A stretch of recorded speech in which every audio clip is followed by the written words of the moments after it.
Some afternoons carry no hope. They arrive quietly, like a long breath one is forced to swallow because life does not allow you to stop. Ethan Walker stepped out of his old gray sedan, neatly parked in the lot in front of Pacific Crest Resort, a luxurious seaside resort tucked along the Malibu coastline. The late afternoon sun slanted through tall palm trees, reflecting off the building's large glass panels to create a shimmering light, a light usually seen only in expensive travel magazines. Ethan stood still for a moment before opening the trunk, not because he was overwhelmed, but because he was tired. 4 straight hours of driving from Arizona had left clear marks on his shoulders. His back muscles were tight, his neck ached, and his mind ran through a long list of unfinished matters: an unpaid electricity bill, a meeting scheduled for next week, and a message from his 9-year-old son reminding him that he would be flying in this weekend to stay with Dad for a few days. Ethan pulled an old suitcase out of the trunk. One wheel was slightly misaligned, making a soft rattling sound as it touched the concrete. That suitcase had followed him through countless work trips, late nights, and more moves than he could remember. It wasn't glossy, it wasn't new, but it was durable, much like him. He wore a faded gray t-shirt, simple jeans, and worn athletic shoes. No logo, no easily recognizable brand. Just the clothes of a man who wanted comfort after a long journey. This trip, for Ethan, was not about enjoying luxury. He wasn't here to inspect operations or evaluate service. He came here to rest. Just a few quiet days before his son arrived. Just a few mornings listening to ocean waves instead of an alarm clock. Just a pause he had not allowed himself for many years. Ethan did not use a company account to book the room. He chose to pay with his personal card, left no special notes, and made no priority requests.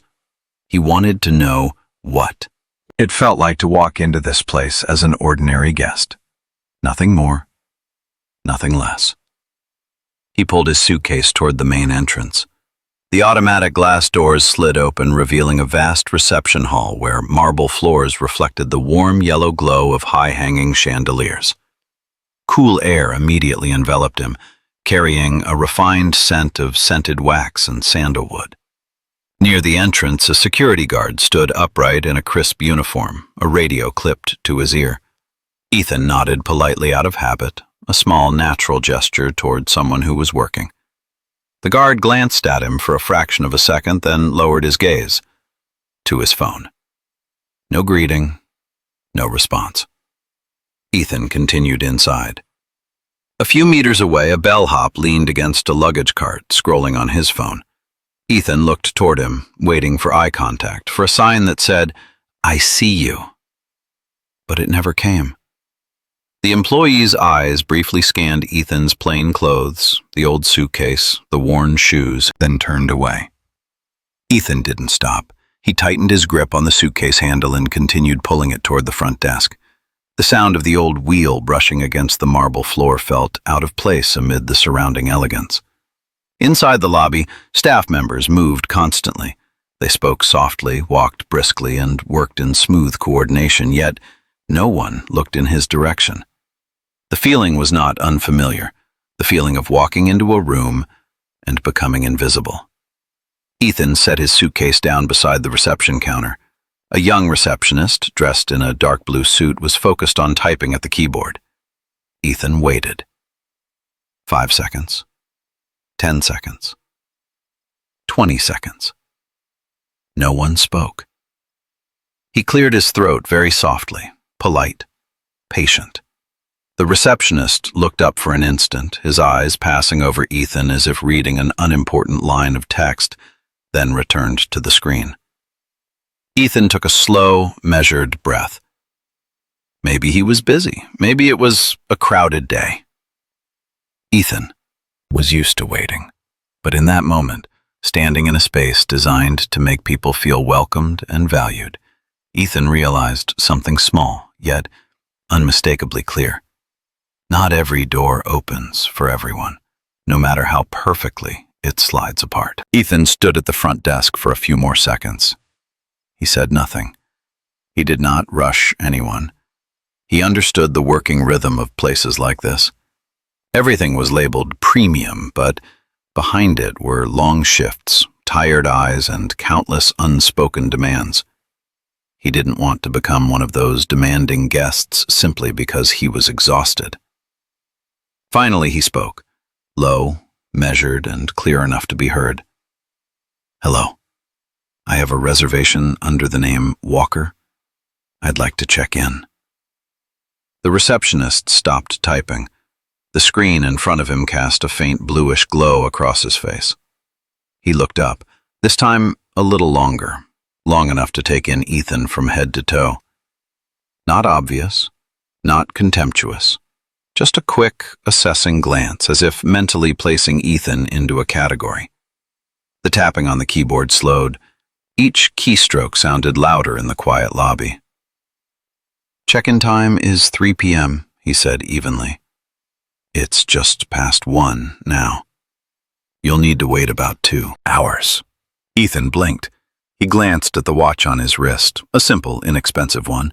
The hour hand had just passed 1. 2 hours. He could feel the fatigue clearly now, stretching from his lower back up to his shoulders. The long drive, a body that hadn't had a chance to rest. In his mind flashed the image of a quiet hotel room, a hot shower, and a few minutes of lying still without having to think about anything at all. Ethan nodded, making an effort to keep his voice gentle. "I understand. I just drove quite a long way. Is there any possibility of checking in a little earlier? I would truly appreciate it." The receptionist shook his head almost immediately. "I'm sorry, sir. Policy is policy." No apology, no consideration, just an answer that had clearly been repeated many times before.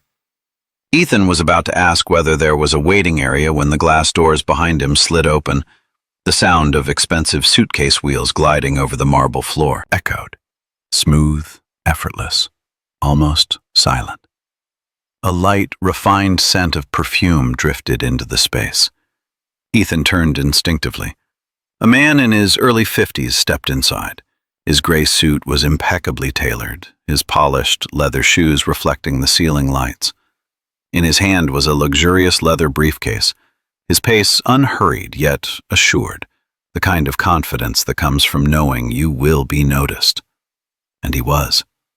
The bellhop, the same one who had ignored Ethan, straightened instantly. The phone vanished into his pocket as if it had never existed. He moved quickly toward the new guest, his broad smile widening. "Welcome back, sir. May I assist you with your luggage?" Without waiting for a reply, the leather briefcase was taken with careful hands, as if it were something precious. The receptionist in front of Ethan looked up as well, but this time it was different. A smile appeared, not the obligatory polite smile, but a genuine one. He gestured to another staff member. Within seconds, a silver tray was brought over, a neatly folded warm towel, a glass of fresh juice, bright orange, glowing under the lights. "Please, have a seat," the receptionist said, gesturing toward the leather sofa near the window. "We'll take care of your check-in right away." Ethan stood there. His suitcase was still beside him. His arms hung loosely at his sides. He watched the entire scene unfold like a slow-motion film. The way the staff's voices softened, the way hurried footsteps emerged from hidden corners, the way the air in the lobby seemed to change, more lively, more attentive.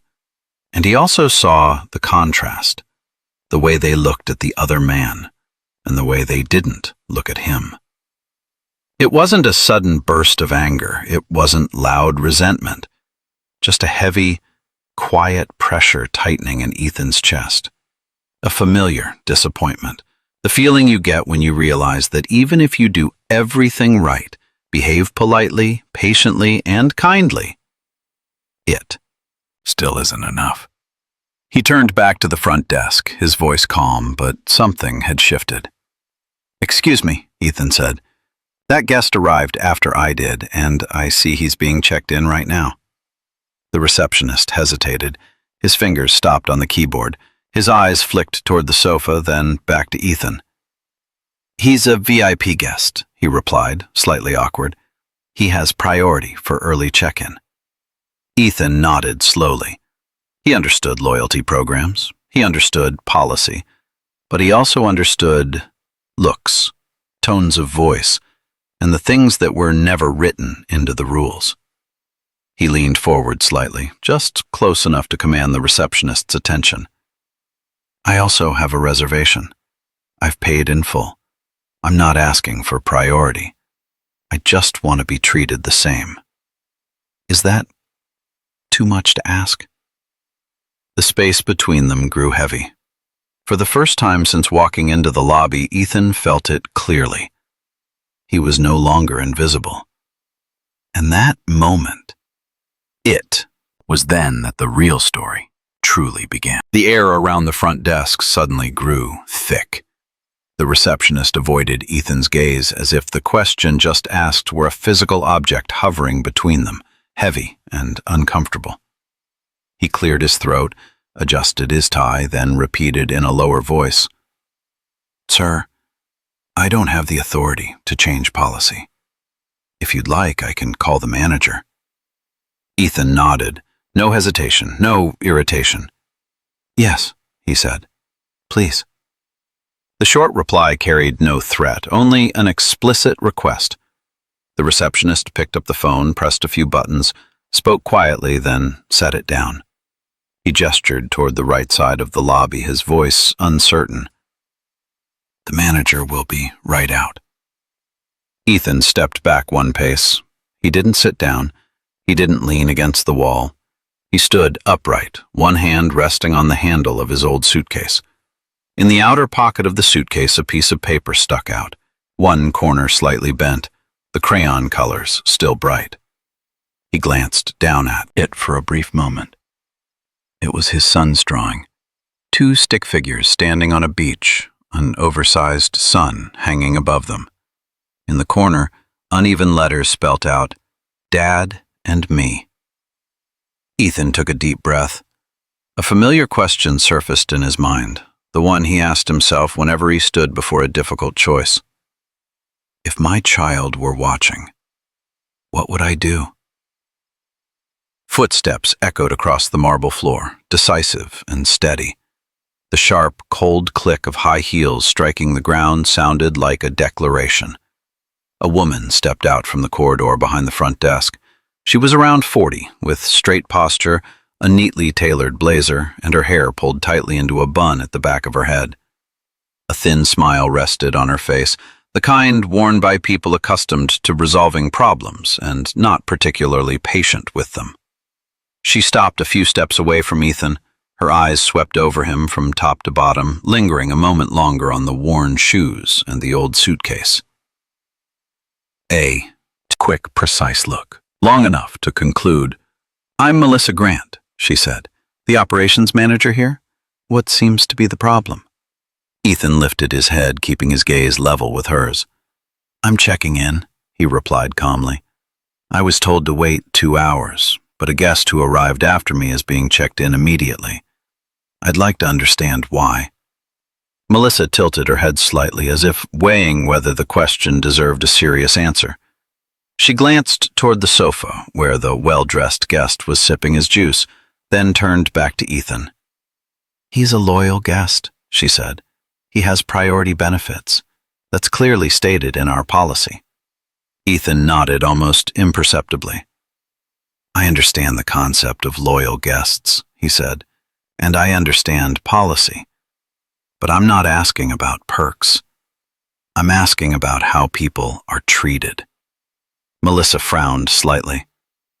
"What do you mean by that?" "I made a reservation.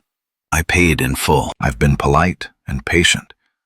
But since the moment I walked in, no one has greeted me. No one has offered assistance. And when I asked questions, I received only brief answers. Meanwhile, someone else is served immediately." Ethan paused, just long enough for each word to settle. "I'm not asking for anything special. I'm simply asking to be treated the same. The silence stretched on for another second.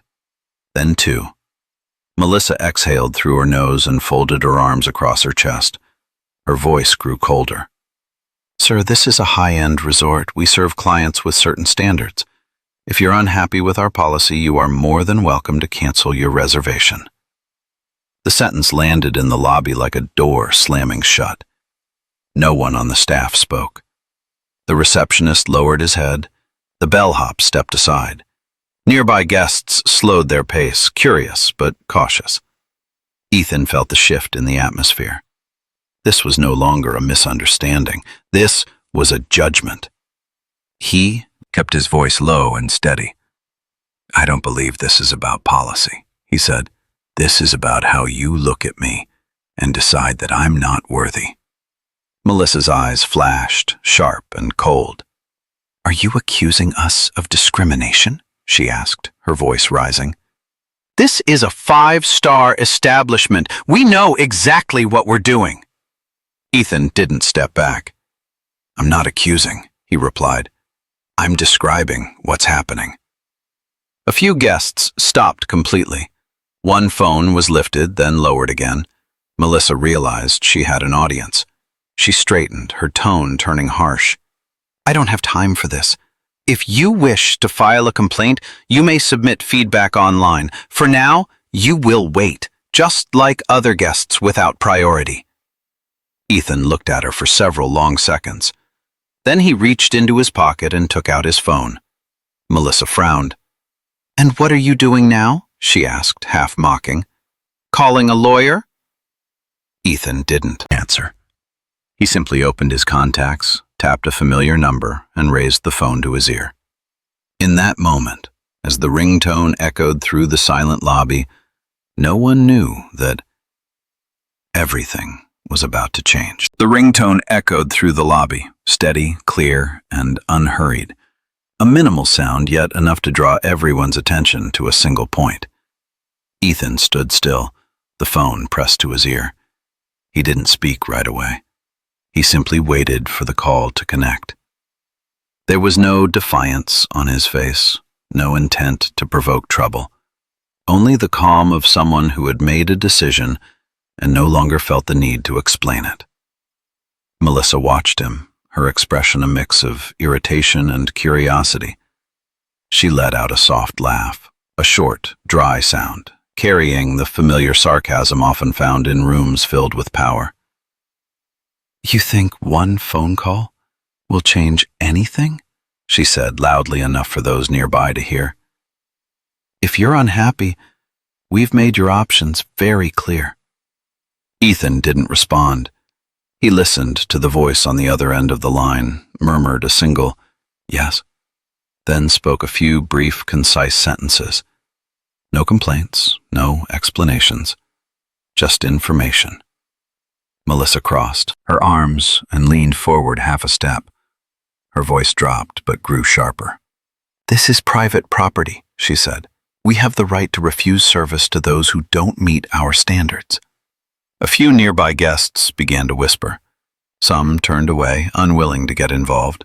Others lingered, curious as the tension continued to rise.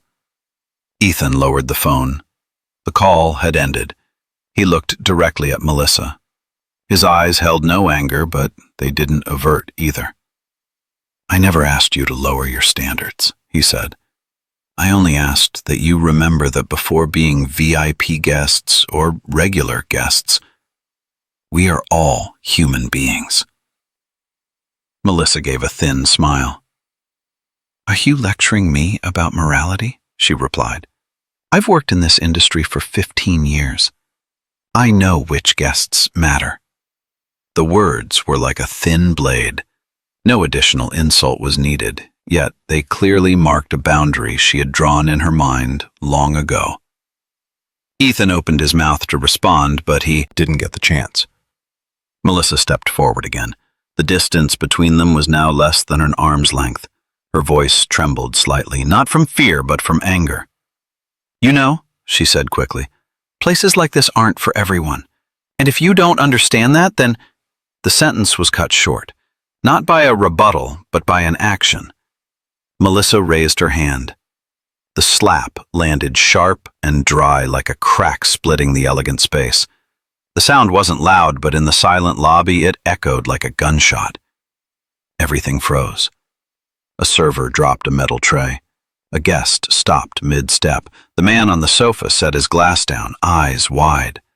Ethan staggered half a step in surprise, his head tilted to one side from the force. A red mark quickly appeared on his cheek. But he didn't touch his face. He didn't cry out. He didn't react. He straightened, slowly, as if deliberately keeping the moment from spiraling out of control. Melissa was breathing hard.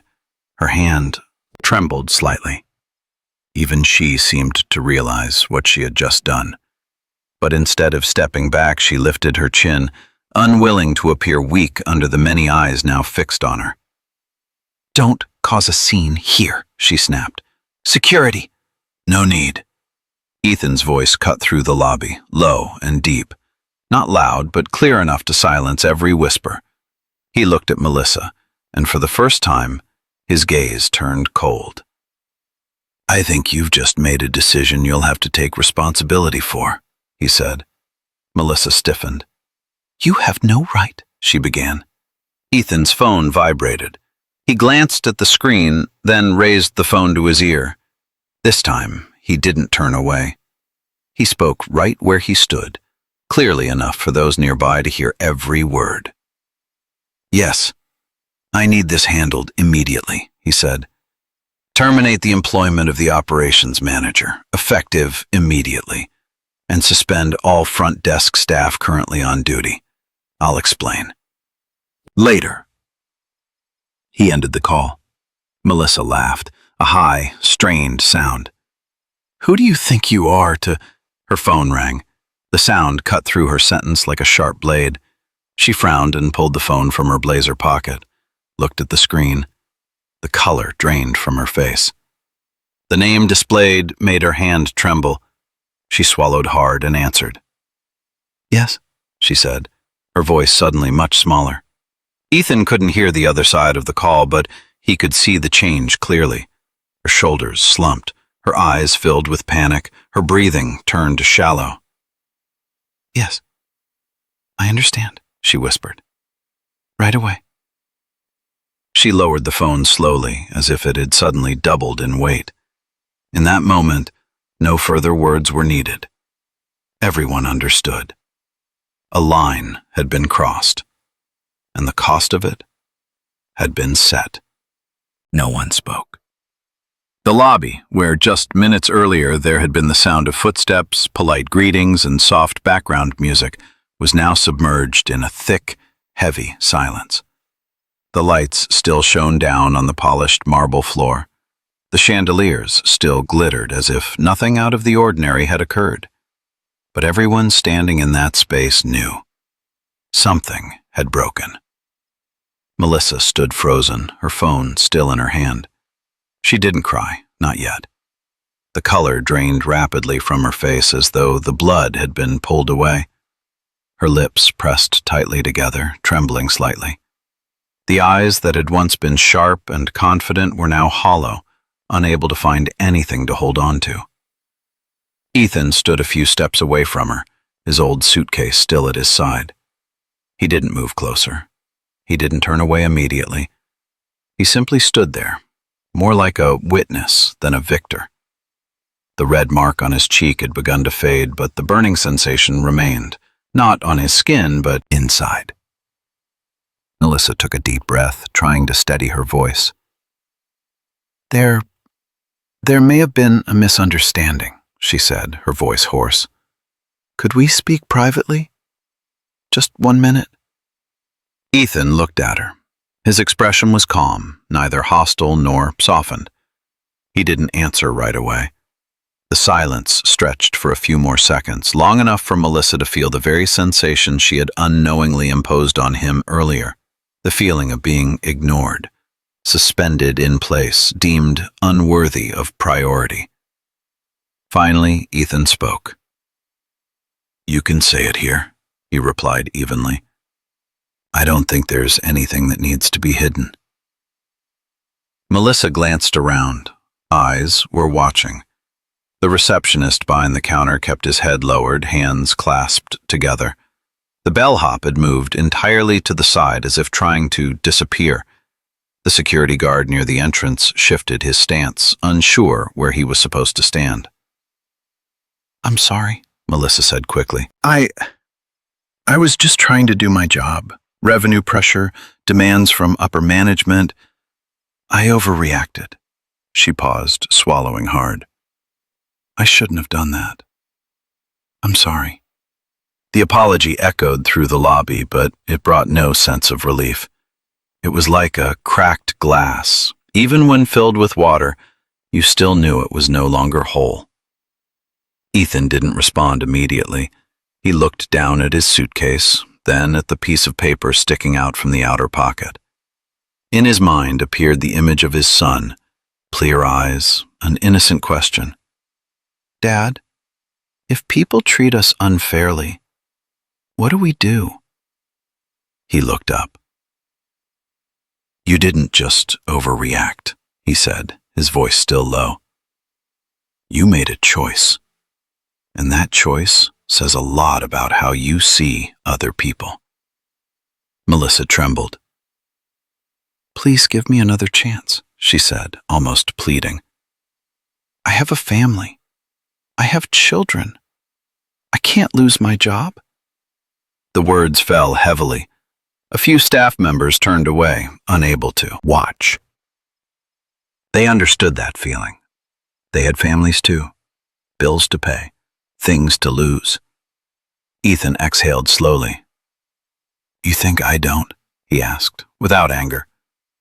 "I have a child too, and that's exactly why I can't pretend this is okay." He paused, then continued, each word clear and deliberate. "You weren't dismissed for a mistake. You were dismissed because you believed you had the right to decide who deserves respect." Melissa could no longer speak. Her legs gave way. She grabbed onto the front desk and then collapsed onto the cold marble floor. Tears spilt freely now, no longer able to maintain an image or dignity. What remained was simply a human being who had just realized the cost of judgments she had long considered normal. Around her, no one stepped forward to help her up. Not out of cruelty, but because no one knew what to do in that moment. Ethan pulled his suitcase toward the elevators. Each step he took was slow and heavy. When he reached the elevator doors, he stopped and turned back for one last look at the lobby. He didn't look at Melissa. He looked at the other staff members. "What just happened?" he said, his voice not loud but carrying far, "is not only one person's responsibility. When you see something wrong and stay silent, you are choosing to stand on the side of what's wrong." No one answered. The elevator doors opened with a soft chime.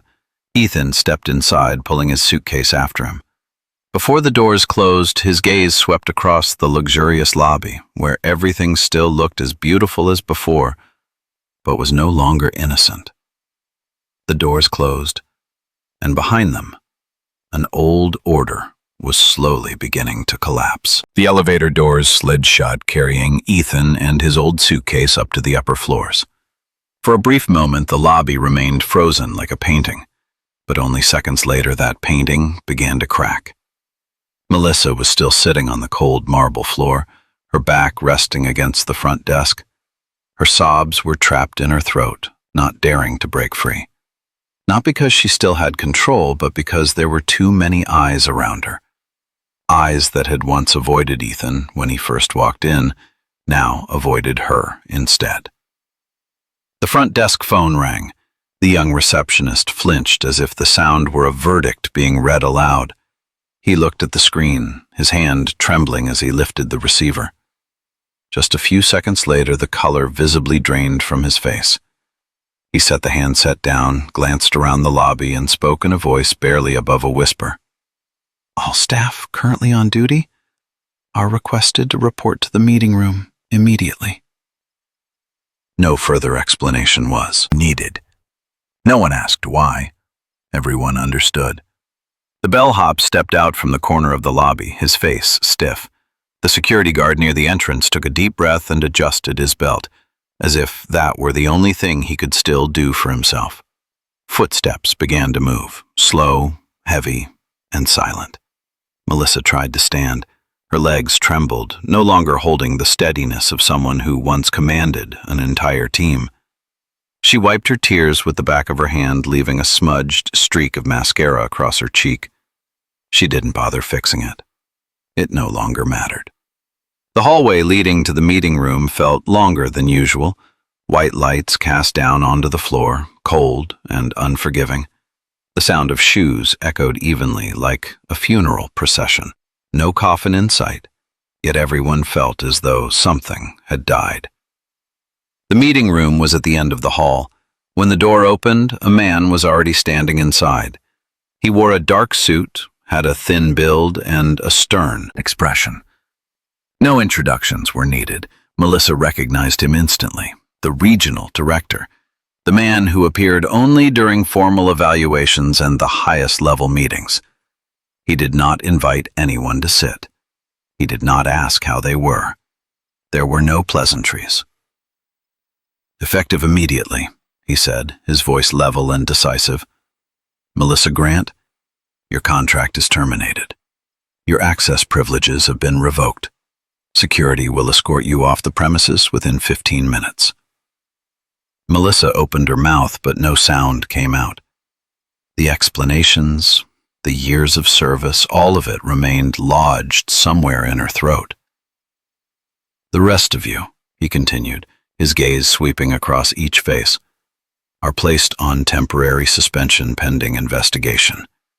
We will review security footage, customer feedback, and training records. If further violations are found, additional actions will follow." No one objected. No one asked why. The truth was, they had known for a long time that something was wrong. Scattered complaints. Guests are leaving dissatisfied. Glances exchanged behind the scenes, then quickly dismissed because it was not serious enough. And that very dismissal had led them here. Melissa stood, her shoulders weighed down. She walked out of the meeting room in silence. A security officer waited outside, not meeting her eyes, simply doing his job. As she passed through the lobby one last time, everything looked the same. The lights were still on, the flowers were still neatly arranged. New guests walked in, unaware that just minutes earlier, this place had witnessed the collapse of a power that once seemed unshakable. She stepped outside, the afternoon sun shining straight into her eyes, hot, harsh, and without mercy. Her small car was parked in the staff lot behind the building. She sat in the driver's seat, closed the door, and for the first time since everything happened, no one was looking at her anymore. On another floor of the resort, Ethan set his suitcase down beside the bed. The room was quiet, its large window opening toward the ocean. The sound of waves rolled in steadily, like the long breath of the sea. He sat down in a chair and let his tired shoulders relax. There was no sense of victory, no satisfaction, only a deep weariness, the kind that comes from doing the right thing when it is anything but easy. Ethan took out his phone. A new message appeared from his son. "Dad, I'm counting the days. I'm going to see the ocean soon." Ethan smiled softly. He knew that what had just happened didn't only change the fate of a few people. It had shaken a system long accustomed to silence in the face of wrongdoing. And that was only the beginning. The knock came as the afternoon was fading. Not urgent, not insistent, just 2 steady taps, enough to let the person inside know that someone was waiting outside and willing to wait. Ethan rose from the chair by the window. He glanced at his watch, then looked out at the ocean once more. The water had changed color, darker, deeper blue, mirroring the emotions inside him now, settled after the earlier upheaval. He opened the door. The man standing before him wore an expensive suit, pressed so perfectly it held not a single crease. He was tall and thin, his shoulders slightly hunched forward as if carrying an invisible weight. His face was pale, his eyes revealing a worry he couldn't quite conceal. "Mr. Walker," the man said, his voice lightly hoarse, "I apologize for disturbing you." Ethan recognized him immediately, not from face-to-face meetings, but from the periodic reports and emails he had signed at the bottom. This was the man responsible for overseeing the entire chain of coastal resorts, someone accustomed to making decisions from a distance inside closed boardrooms. Ethan stepped slightly aside. "Come in," he said briefly. The man entered cautiously, as though the room itself might collapse at any moment. Ethan closed the door and leaned lightly against the desk. He didn't offer a seat, not out of rudeness, but because he wanted the other man to speak first. The man took a deep breath. "We've handled the entire situation," he began. "The operations manager has been terminated. The staff involved are suspended pending investigation. We're reviewing all customer feedback from the past 2 years." Ethan nodded. He showed no satisfaction, nor did he object. "You acted quickly," he said, "but I didn't come here to hear a report." The man hesitated. "Then what do you want?" Ethan looked at him, his gaze not harsh but deep enough to demand attention. "I want to know," he said slowly, "how a system with policies, training programs, and polished slogans allowed something like that to happen." The man fell silent. For a few seconds, the confidence of the senior executive gave way to very human hesitation. "There are old habits," he replied, "ways of operating that existed before we acquired the resort. We tried to change them, but perhaps we weren't decisive enough." Ethan nodded. "Not enough," he repeated, "because when no one is truly held accountable, those habits continue to survive." He walked to the window and looked out at the sea. The waves rolled steadily, unaware of the conversations unfolding behind the thick glass. "I built this place around a very simple idea," Ethan said, his voice lowering. "That anyone who walks through those doors should feel welcomed. Not because they're wealthy, not because they know someone, but because they are human." The man swallowed. "We failed," he admitted. Ethan turned back to him. "No," he said, "you only failed today. What matters is what you do tomorrow." He paused, then continued, each sentence clear and deliberate. "I want a comprehensive audit, not just of records, but of behavior. I want retraining, not through slides or multiple choice tests, but through real scenarios. And I want a mechanism where anyone, from guests to employees, can speak up without fear of being ignored." The man pulled out his phone, taking notes rapidly, nodding at each point. "And one more thing," Ethan said. "I don't want this turned into a public spectacle. No press releases, no stories about how we handled this well. We fix what's wrong because it's right, not for image." The man looked up, surprise evident in his eyes. "You don't want to make an example of this?" Ethan shook his head. "I didn't come here to teach anyone a lesson through humiliation," he said. "I came here to make sure it doesn't happen again." Silence settled between them, not tense but heavy, like a promise. Finally, the man spoke. "I understand, sir. And I'm sorry, not only for what happened today, but for the fact that we didn't see it sooner." Ethan nodded. "When someone is treated poorly," he said quietly, "the issue isn't how long they endured it. It's how many people saw it and chose to stay silent." The man bowed his head, then quietly left. The door closed. Ethan stood alone in the room as the sunset cast an orange glow across the walls. He took his son's drawing from the suitcase and placed it on the table. Two stick figures standing side by side, hand in hand, beneath a bright sun. He looked at the drawing for a long time, not because of what he had just done. However, he had to do it for a reason. When the door closed behind the man in the dark suit, the room fell into an unusual quiet. No more footsteps, no more reports, no more heavy decisions hanging in the air. There was only Ethan, alone, and the steady sound of ocean waves drifting in through the window.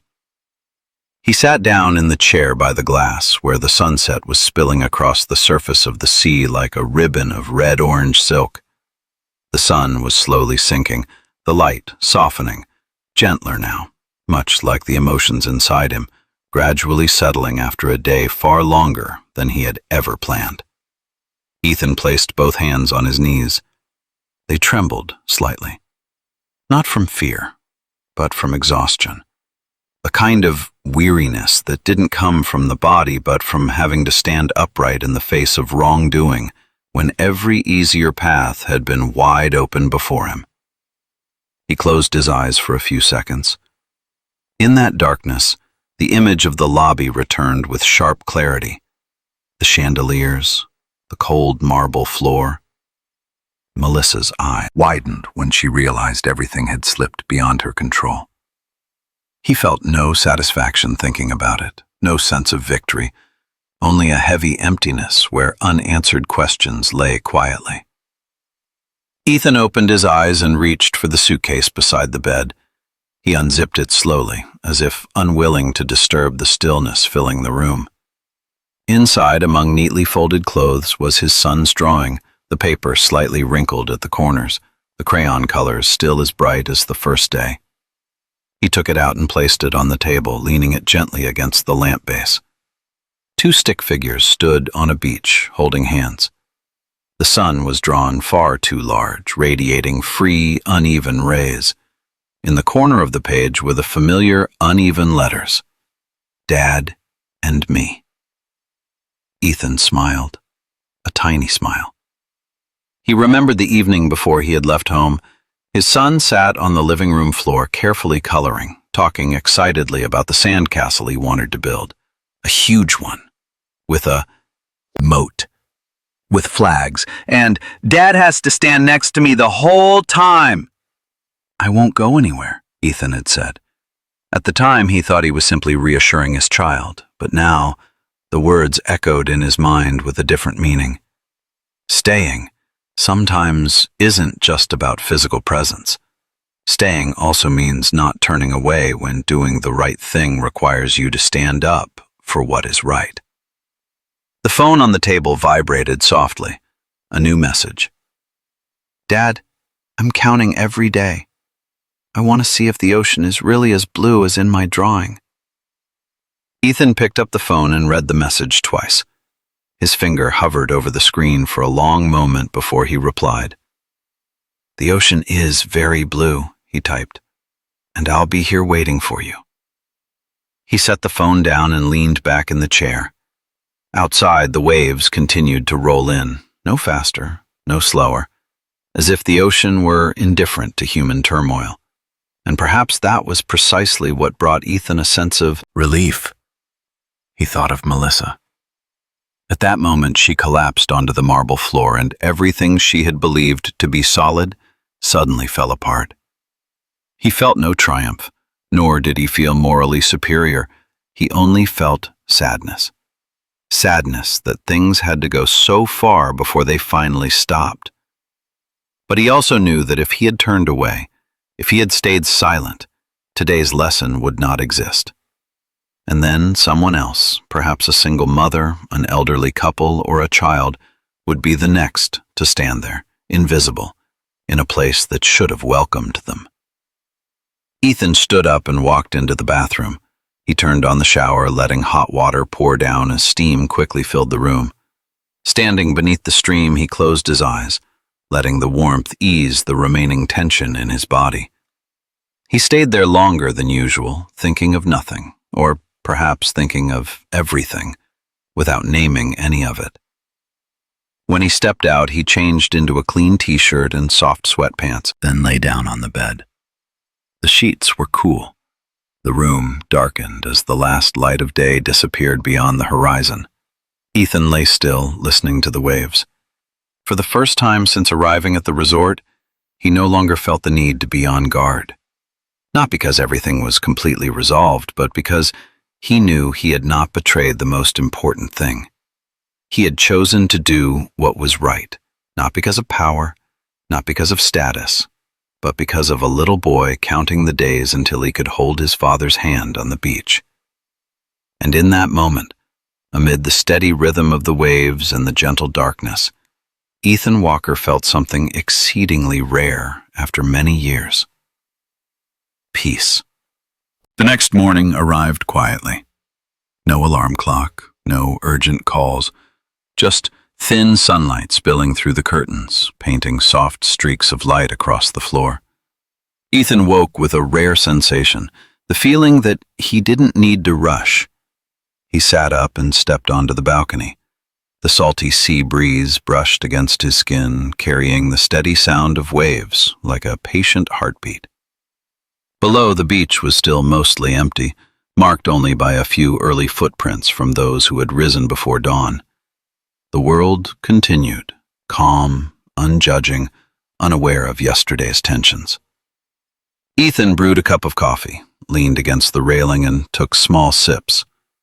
He thought about everything that had happened, about decisions made in a split second, about the eyes of those who had chosen silence, and about the price someone had paid when a boundary was crossed.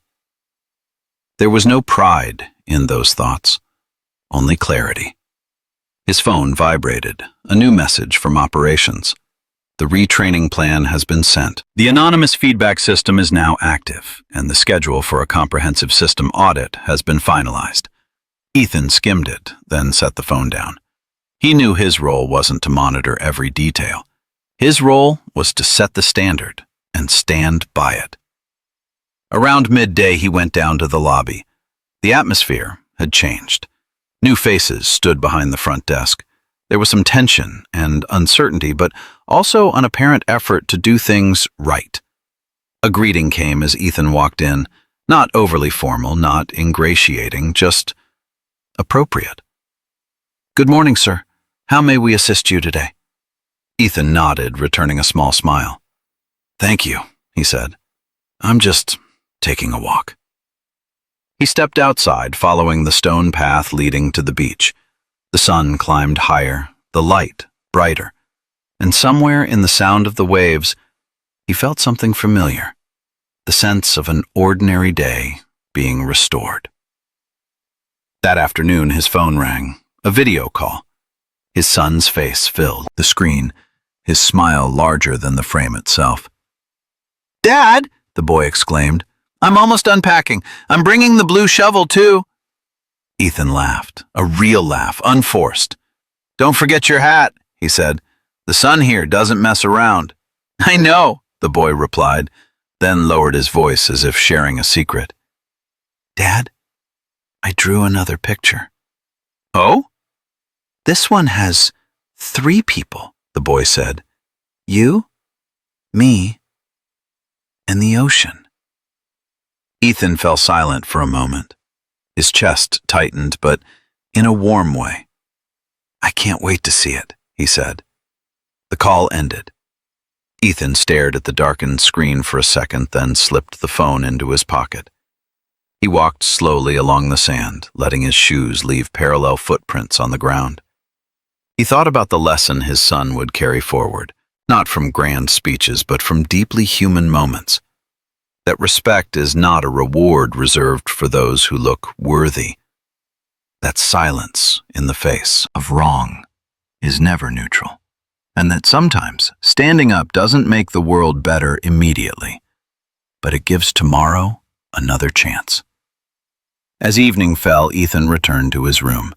He placed his son's drawing on the table by the window.